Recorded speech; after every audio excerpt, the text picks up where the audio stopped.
Halo Flickers, welcome to Snakeflix. Dengan bangga kami mempersembahkan kepada kalian ulasan film berjudul The Place Beyond the Pines. Film ini menceritakan tentang seorang stuntman rider yang bertemu dengan seorang wanita. Suatu hari, stuntman rider tersebut tak bisa menemuinya selama 1 tahun hingga akhirnya ketika ia kembali, wanita tersebut ternyata telah menikah dengan pria lain. Yang paling mengejutkan adalah ketika wanita itu melahirkan seorang anak dari sang stuntman rider hingga ia harus keluar dari pekerjaannya agar bisa lebih dekat dengan anak kandungnya. Karena minimnya penghasilan yang ia dapat membuatnya frustasi hingga ia memutuskan untuk merampok bank setelah bertemu dengan salah seorang teman. Namun di suatu aksi, seorang polisi berhasil menangkap dan membunuhnya yang membuat polisi itu merasa bersalah. Terlebih ketika ia mengetahui ternyata stuntman tersebut memiliki seorang bayi. Waktu berlalu. Tampaknya anak dari sang polisi dan stuntman rider dipertemukan kembali yang membuat fakta yang dahulunya tenggelam mulai kembali terangkat. Bagaimana? Penasaran bukan? So, without any further ado, let's get into it. Scene dibuka oleh seorang stuntman rider handal bernama Luke yang memiliki julukan Luke si Tampan. Karena malam itu adalah malam penampilannya, Luke dengan sigap bersiap untuk melakukan atraksi demi menghibur para penonton. Dengan segala persiapan yang ada, bersama 2 rekannya, mereka mulai masuk ke dalam sebuah lingkaran dan langsung melakukan aksi menggunakan motor mereka masing-masing dengan cara memutari lingkaran tersebut. Seusai aksi berlalu, Luke mendapat tepuk tangan luar biasa dari para penggemarnya. Bahkan tak sedikit dari mereka yang meminta tanda tangan darinya. Tetapi malam itu adalah malam yang sangat spesial bagi Luke karena di malam itu ia bertemu dengan seorang wanita bernama Romina. Awalnya Luke hanya sekedar ingin mengetahui namanya saja hingga Romina berkata ia hendak pulang ke rumahnya. Dan momen itu langsung dimanfaatkan oleh Luke untuk mengantarnya pulang menggunakan motor kesayangannya. Setibanya mereka berdua di kediaman Romina, Luke mengajaknya berbincang untuk sejenak karena mereka tak akan bertemu kembali setidaknya hingga 1 tahun yang lalu.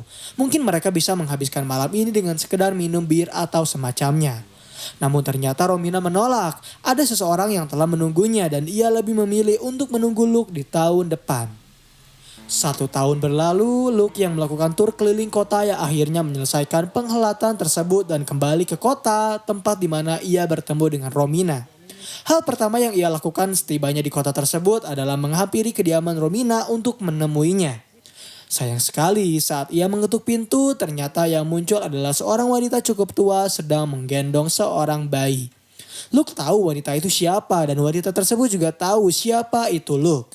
Kemudian wanita tersebut menjelaskan kepada Luke jika bayi yang sedang ia gendong adalah anak hasil dari hubungan Luke dengan Romina. Mendengar hal tersebut membuat Luke cukup terkejut. Ia pun langsung meminta izin agar bisa menggendong anaknya meskipun saat itu tangan Luke dipenuhi dengan oli motor. Saat ia mendapat informasi tempat di mana Romina bekerja, Luke dengan cepat menghampirinya untuk meminta klarifikasi terkait apa yang sebenarnya terjadi ketika ia pergi. Kala itu Romina yang sedang membersihkan beberapa meja dikejutkan dengan kehadiran dari Luke. Karena ia tak mau mengganggu suasana pelanggan lain, akhirnya ia memutuskan untuk mengajak Luke keluar. Mereka berdua berbincang dan Luke mempertanyakan mengapa Romina berbeda, apa yang salah dalam dirinya. Pertanyaan Luke tampaknya membuat Romina tertawa sembari menahan tangis. Ia menjawab dirinya menunggu Luke selama 1 tahun lebih dan tak pernah mendapat panggilan telepon atau apapun darinya. Sehingga ia memutuskan untuk menikah dengan orang lain.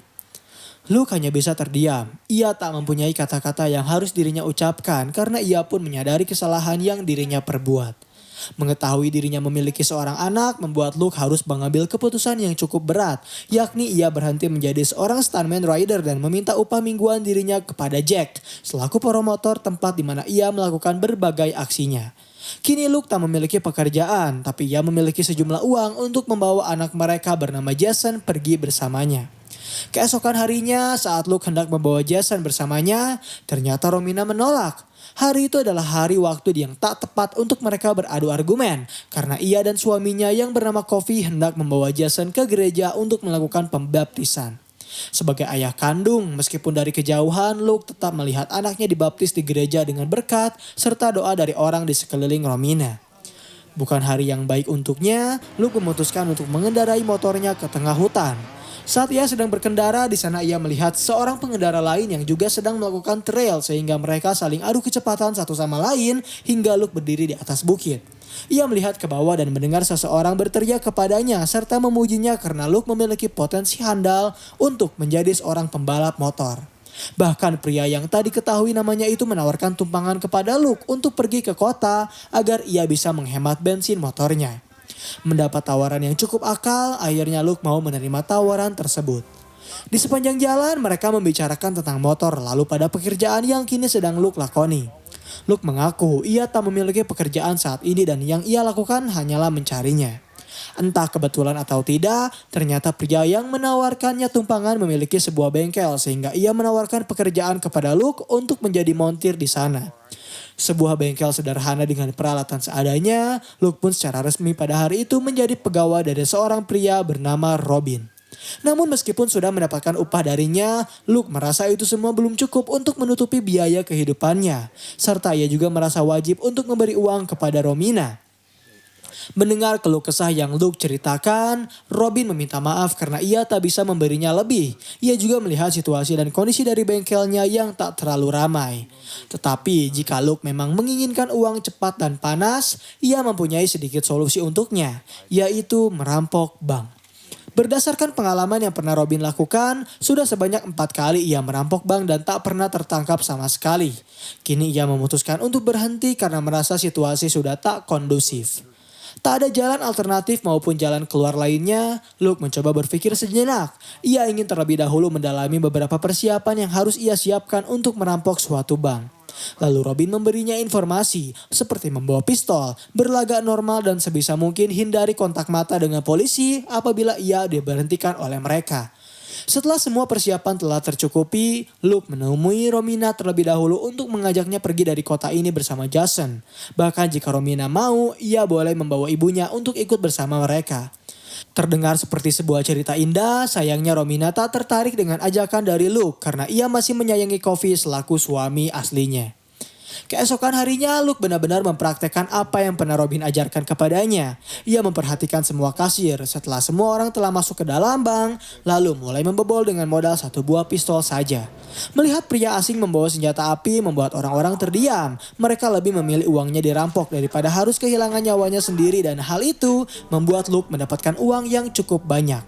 Setelah berhasil merampok uang, ia langsung bergegas pergi dan masuk ke dalam truk yang telah dipersiapkan oleh Robin. Saat dirasa polisi tak mengikuti mereka, barulah di situ Robin bisa memastikan mereka aman dan pada akhirnya mereka bisa menikmati uang hasil rampokan tersebut.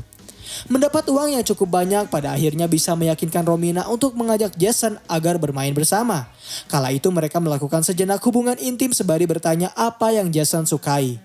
Romina menjawab jika Jason menyukai apel, tetapi Luke memiliki ide yang jauh lebih bagus untuk mereka lakukan, yakni memberi Jason 1 sendok es krim karena menurutnya itu akan sangat menyenangkan. Akhirnya Romina setuju dan keesokan harinya mereka bertiga benar-benar menghabiskan waktu dengan sangat baik. Mereka tertawa saat melihat Jason kedinginan ketika menyantap es krim, lalu mereka mengabadikan kebersamaan tersebut menggunakan kamera. Mendapat uang yang cukup mudah nampaknya membuat Luke merasa merampok adalah salah satu jalur untuk membuatnya kaya, sehingga ia terus-menerus melakukan hal itu berulang-ulang. Mendapat uang yang cukup banyak kembali, Luke memiliki ide untuk memberikan hadiah berupa ranjang bayi kepada Romina. Tanpa izinnya sama sekali, Luke masuk ke dalam rumah dan ketika Romina serta Coffee datang, mereka marah. Romina merasa Luke tak harus memberinya mereka barang. Terlebih rumah tersebut adalah milik Coffee dan Coffee pun sempat menyuruh Luke untuk pergi serta tak mengganggu keluarga mereka kembali. Namun Luke justru tersulut emosi yang membuatnya menghajar Coffee hingga ia berdarah-darah. Atas apa yang Luke lakukan, ia ditangkap atas dugaan penyiksaan tingkat 2 di negara bagian New York. Pengacara Luke berhasil menegosiasi dengan hakim sehingga ia hanya dipersilakan untuk membayar denda sebanyak $2.500 yang langsung dikabulkan oleh Robin selaku temannya. Saat Robin telah membayarkan uang tebusan, ternyata Luke ingin kembali merampok. Tak tanggung-tanggung, kali ini ia akan merampok 2 bank sekaligus dalam 1 hari. Sungguh bukan rencana yang sangat baik. Bahkan Robin kali ini angkat tangan, ia tak mau terlibat kembali dan dirinya mempersilahkan Luke untuk mengambil mobil miliknya. Sebelum melakukan aksi, Luke terlebih dahulu menghampiri Romina untuk meminta maaf atas apa yang telah ia lakukan terhadap Coffee. Ia sadar dirinya salah dan ingin memberi sedikit ucapan permintaan maaf. Tetapi Romina menolak, ia langsung masuk ke dalam mobil dan pergi begitu saja. Di saat Luke sedang tiada, Robin justru mempreteli motor milik Luke hingga membuatnya benar-benar sangat marah ketika melihat motor kesayangannya hancur begitu saja oleh Robin. Luke tak segan menodongkan senjata tepat ke arah mulut Robin karena ia telah menghancurkan motornya. Sebagai ganti, ia ingin Robin membalikan motor baru untuknya. Motor baru yang dibelikan oleh Robin digunakan langsung oleh Luke untuk merampok. Sebenarnya saat itu usaha Luke berjalan dengan lancar. Namun saat ia keluar dari bank, polisi telah siap menunggunya hingga terjadilah aksi kejar-kejaran. Para polisi berusaha saling berkomunikasi satu sama lain guna menjebak Luke agar ia tak memiliki jalan keluar. Salah satu polisi saat itu sadar jika ban motor yang dikendarai oleh Luke kempis sehingga ia ingin mempersempit jalanan dan benar saja, Luke mulai tertekan. Ia terpaksa meninggalkan motornya untuk kabur dari kejaran polisi. Polisi yang berhasil membuat Luke tertekan mencoba untuk mengejarnya yang saat itu Luke masuk ke dalam sebuah rumah warga. Ia meminta kepada pemilik rumah untuk tetap tenang dan membiarkannya menggunakan rumah mereka sejenak. Karena saat itu Luke sadar ia tak memiliki jalan keluar, dirinya memutuskan untuk menelpon Romina agar bisa meminta maaf kepadanya. Sementara sang polisi dengan perlahan masuk ke dalam rumah untuk mencari keberadaan dari Luke. Belum sempat Luke meminta maaf kepada Romina, polisi tersebut datang, meminta kepada Luke untuk mengangkat tangannya dan sayang sekali saat itu Luke mencoba untuk melawan sehingga polisi tersebut langsung menembak Luke diikuti dengan tembakan balasan yang membuat polisi tersebut tertembak tepat di arah kakinya. Luke dinyatakan tewas setelah tertembak dan terjatuh dari lantai 2. Sementara sang polisi yang bernama Avery berhasil selamat meskipun harus menjalani beberapa operasi serta perawatan yang cukup intensif. Ketika Avery telah terbangun dari komanya, istri serta ayahnya dengan bergegas mengajaknya berkomunikasi. Mereka merasa lega melihat Avery bisa melewati masa kritis. Bahkan keesokan harinya, Avery mendapat pujian dari berbagai rekannya, termasuk salah satu hakim bernama Bill Kilcullen yang ingin memberi beberapa pertanyaan terhadapnya. Sebenarnya pertanyaan Bill cukup sederhana, tapi Avery merasa pertanyaannya terlalu menjebak sehingga ia sedikit berbohong kepadanya dengan mengatakan Luke lah yang menembak dirinya dahulu, sehingga dirinya terpaksa melakukan tembakan balasan. Atas pernyataan yang Avery berikan, pada akhirnya ia resmi dinyatakan sebagai pahlawan karena telah berhasil mengurangi penjahat yang otomatis akan mengurangi tingkat kejahatan pula. Selama beberapa bulan, Avery belum bisa kembali bertugas. Ia lebih memilih untuk bertemu dengan psikiater untuk memperbaiki mentalnya. Pada malam hari ketika ia sedang membaca berita yang menyiarkan aksinya, ia baru mengetahui jika ternyata Luke meninggalkan seorang anak yang masih bayi dan informasi itu membuat Avery benar-benar merasa bersalah. Bahkan untuk melihat anak kandungnya sendiri saja, Avery merasa tak tega. Ketika sedang melakukan masa pemulihan, Avery tiba-tiba dihampiri oleh beberapa rekan polisinya yang hanya sekedar ingin menjenguk kondisi Avery. Tetapi ternyata Avery justru mengajak mereka semua untuk makan malam bersama, karena kebetulan istrinya sedang masak dalam porsi yang cukup banyak. Sembari menyantap makanan, mereka memuji tindakan Avery yang baru setahun bertugas sudah berhasil membunuh seorang penjahat. Padahal dibanding dengan rekannya yang bernama DeLuca, selama 20 tahun ia bertugas, dirinya hanya pernah menembakkan peluru sebanyak 3 buah saja. Lalu perbincangan berlanjut pada mereka yang ingin meminta izin kepada Jennifer selaku istri dari Avery untuk membawa pahlawan mereka berbincang mengenai urusan polisi. Awalnya Jennifer tampak ragu karena ia masih memikirkan kondisi terkini dari Avery. Hingga akhirnya ia mempersilahkan suaminya untuk ikut bersama rekan-rekannya. Setelah makan malam selesai, mereka bergegas untuk pergi bersama. Tampak kebingungan yang Avery perlihatkan karena mereka menghampiri sebuah rumah. Ketika temannya sedang mengetuk, ternyata rumah yang mereka hampiri adalah kediaman dari Romina, mantan istri dari Luke. Mereka beranggapan hendak memeriksa uang hasil rampokan yang pernah dilakukan oleh Luke sehingga ia menyimpannya di rumah milik Romina. Karena merasa tak menyembunyikannya, Romina mempersilahkan mereka asalkan mereka tak mengganggu tidur bayinya. Masih merasa bersalah, Avery mencoba untuk memberi ucapan turut berduka cita kepada Romina. Saat teman-teman yang lain sedang menjelaskan kepada pemilik rumah, Avery naik ke lantai 2. Ia diminta untuk mengangkat bayinya terlebih dahulu sementara temannya mengambil suatu kresek yang tertimbun di balik kasur. Dan setelah misi mereka selesai, para polisi itu pamit begitu saja. Ternyata mereka berniat untuk membagi hasil atas uang yang pernah Luke rampok. Bahkan rekannya memberi hampir sebagian besar uang sebanyak $14.000 itu kepada Avery karena telah mereka anggap sebagai pahlawan. Avery benar-benar kebingungan. Ia tahu uang tersebut haram dan Avery memutuskan untuk sama sekali tak menggunakan uang tersebut. Keesokan harinya, Avery mendapat pelantikan pahlawan atas jasa yang telah ia berikan kepada polisi. Avery juga berhak untuk memberikan beberapa detik suaranya agar bisa berpidato di hadapan para teman serta senior-seniornya. Dengan penuh bangga, Avery mengucapkan rasa terima kasih kepada setiap kerabat yang telah mendukungnya, terutama ayahnya sendiri. Setelah itu Avery kembali ke kantor yang langsung disambut hangat oleh para rekan-rekannya. Kemudian Avery dengan bergegas menghampiri kepala polisi untuk berdiskusi terkait dinas kerja yang harus ia lakukan pasca kecelakaan di kakinya. Menurut Avery, dengan pendidikan pengacara yang ia miliki, dirinya merasa berhak untuk bisa menaiki jabatan ke tingkat yang lebih tinggi, yaitu mengatur para polisi di kantor. Namun ide itu ditolak oleh kepalanya karena semua ada proses dan hanya ada dua pilihan yang bisa Avery pilih, yaitu pensiun dini dengan cacat atau tetap berada di bagiannya. Karena tak memiliki pilihan lain, dengan terpaksa akhirnya Avery hanya bisa duduk di bangku menunggu panggilan proses tiba. Saat sedang berjaga, Scott dan teman-temannya datang, memberitahu Avery jika ia dan DeLuca kini berada dalam satu tim mengurus suatu kasus dan ia rasa mereka membutuhkan bantuannya. Akhirnya mereka pergi dari kantor. Di sana Scott menjelaskan jika mereka berdua bekerja pada seorang pelacur dan membutuhkan bantuan Avery untuk memberi mereka kokain yang berada di ruang bukti. Avery kebingungan, ia tak tahu harus bersikap seperti apa setelah mengetahui bagaimana pekerjaan kotor yang teman-temannya lakukan. Bahkan setelah pertemuan itu, ia memutuskan untuk memberikan DeLuca kepada Romina. Sayang sekali saat itu Romina masih takut kepadanya sehingga Avery langsung memberikan uang itu kepada kepala kepolisian. Alih-alih mendapat perlindungan, Avery justru dimarahi karena ia telah tega melaporkan temannya sendiri yang membuat dirinya semakin ketakutan karena tak ada yang bisa melindunginya lagi. Terlebih ketika Avery keluar dari kantor, DeLuca dan rekannya telah membandengi Avery dari jauh. Ketika yang sedang berkendara, DeLuca menghentikan mobilnya dan meminta kepada Avery untuk berbicara terkait perbincangan yang ia katakan bersama Scott. Avery tampak ragu. Ia tahu ada sesuatu yang tak beres dengan semua ini. Perlahan ia mengikuti kemana DeLuca pergi yang ternyata mengarah ke dalam hutan sehingga membuat Avery ketakutan lalu memutuskan untuk pergi. Pada malam harinya, Avery mendatangi kediaman ayahnya untuk bercerita terkait pengalaman yang baru saja ia rasakan. Ayahnya paham akan hal itu dan ia meminta kepada Avery untuk bercerita kepada satu-satunya teman yang ia percayai. Dan teman itu bernama Scott. Keesokan harinya, Avery benar-benar mendatangi Scott. Di sana Scott hanya ingin meminta kepadanya untuk memberikan kokain dari sitaan bukti kepada mereka berdua.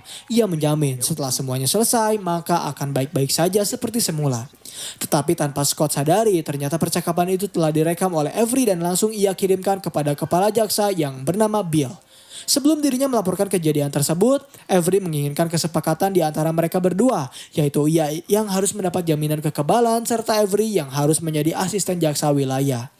Bill tak semudah itu menerima kesepakatan yang Avery inginkan. Namun saat Avery mengancam akan mengambil kembali laporan tersebut, barulah Bill mau menerimanya dan ia sangat menyanjung bagaimana cara Avery menyelesaikan semua permasalahan ini. Apa yang Avery lakukan benar-benar membuat perubahan yang sangat besar. Tanpa menunggu waktu banyak, Scott serta DeLuca langsung ditangkap di kediamannya dan mereka didakwa tuntutan penjara atas penyebaran narkotika serta penyalahgunaan kekuasaan. Sementara Avery, ia kini menjabat asisten jaksa wilayah. 15 tahun kemudian, tepat di hari itu, Avery memimpin pidato pemakaman ayahnya yang baru saja meninggal. Seusai pemakaman selesai, istrinya datang untuk memberitahu jika anak mereka yang bernama AJ ingin tinggal bersama ayahnya. Tentu, Avery tak bisa menolak. Ia mempersilahkan AJ untuk tinggal bersamanya, bahkan membiayai pendidikannya untuk masuk ke dalam sekolah menengah atas. Saat sedang mendaftar sebagai salah satu siswa, AJ bertemu dengan seorang remaja yang mirip dengannya, tak memiliki teman dan senang menyendiri. Remaja itu bernama Jason. Mereka cukup banyak berbincang tentang sekolah yang akan mereka jalani di masa depan, lalu setelah itu mereka mulai membahas hal yang cukup dewasa, yaitu narkoba. Kebetulan Jason memiliki cukup banyak barang bagus yang bisa mereka menikmati berdua. Tetapi sayang sekali ketika mereka sedang berjalan berdua di tengah jalan, ternyata polisi menangkap mereka yang menyebabkan mereka berdua di penjara. Jason diproses, sementara AJ berhasil diselamatkan oleh ayahnya yang langsung memarahi AJ karena telah bergaul dengan orang yang salah. Jason bahkan sempat dituntut hukuman penjara 5 hingga 10 tahun sebelum akhirnya pengacara yang ibunya sewa berhasil meminta permohonan keberatan dengan alasan Jason masih remaja. Keesokan harinya mereka berdua dibebaskan kembali dan mereka kembali bertemu di sekolah. AJ juga telah meminta maaf karena membuat kekacauan pada malam itu. Namun ketika mereka sedang berbincang tentang AJ, ternyata ia menyinggung keluarga Jason. yang membuat dirinya cukup marah. Perkataan AJ benar-benar membuat Jason terus berpikir keberadaan ayahnya. Ia bahkan bertanya kepada Romina terkait siapa nama ayah kandung yang sebenarnya. Sayang sekali saat itu ibunya menolak untuk berbicara sehingga Coffee harus menengahi mereka berdua. Ia menjelaskan pria tersebut bukanlah ayah kandungnya. Ia hanyalah seorang pria yang memiliki bayi. Tetapi Jason tetap penasaran siapa ayahnya. Dan pada akhirnya Coffee mau memberitahu nama asli dari ayah kandung Jason, yaitu Luke Clanton. Ketika Jason memeriksa namanya di internet, muncul beberapa namanya di berita yang mengabarkan tewasnya seorang perampok akibat ditembak oleh polisi bernama Avery. Terpampang jelas pula wajah dari Avery di berita tersebut. Kemudian Jason langsung mencari keberadaan dari Robin dengan mengaku sebagai putra dari Luke Clanton. Meskipun di akhir pertemuan mereka berdua, Robin dan Luke sempat mengalami pertengkaran, namun Robin tetap berperilaku baik terhadap Jason. Bahkan dia menunjukkan siapa yang telah membunuh ayahnya, apa kesukaan ayahnya, dan ia juga memberi beberapa barang yang sempat dimiliki oleh Luke. Saat Jason sedang berjalan di area sekolahnya, ia dihampiri oleh AJ yang meminta kembali pil ekstasi kepadanya. Jason sempat menolak karena ia tak ingin lagi berurusan dengan polisi. Tapi saat itu AJ memaksa, ia bahkan meminta kepada Jason untuk hadir di acara pesta malamnya karena ayahnya sedang pergi kala itu. Karena dipaksa oleh AJ, akhirnya Jason menyetujui perjanjian tersebut. Malam harinya ia langsung pergi ke sebuah apotek untuk mencuri pil yang diminta oleh AJ, dan setelah itu ia masuk ke dalam pestanya. Di dalam sana, Jason berpisah dengan AJ. Ia menikmati sendiri pilnya hingga cukup tinggi dan bercinta dengan seorang wanita. Saat sedang bercumbu, Jason tiba-tiba melihat foto dari Avery yang ia ingat sebagai pembunuh dari ayahnya. Hal itu lantas menyulut emosi Jason yang langsung mendorong AJ dan bertanya maksudnya. AJ kebingungan karena mereka berdua dalam kondisi setengah sadar akibat narkoba. Terjadilah pertarungan yang dimenangkan telak oleh AJ hingga membuat Jason harus pergi ke rumah sakit. Ia dirawat selama beberapa hari karena luka di wajahnya yang cukup serius. Saat itu ibunya benar-benar khawatir dengan kondisi Jason, sedangkan Jason sendiri hanya bersikap tak acuh. Ia justru pergi ketika ibunya hendak membawanya pulang. Bahkan Jason bertemu dengan temannya untuk meminta sebuah pistol.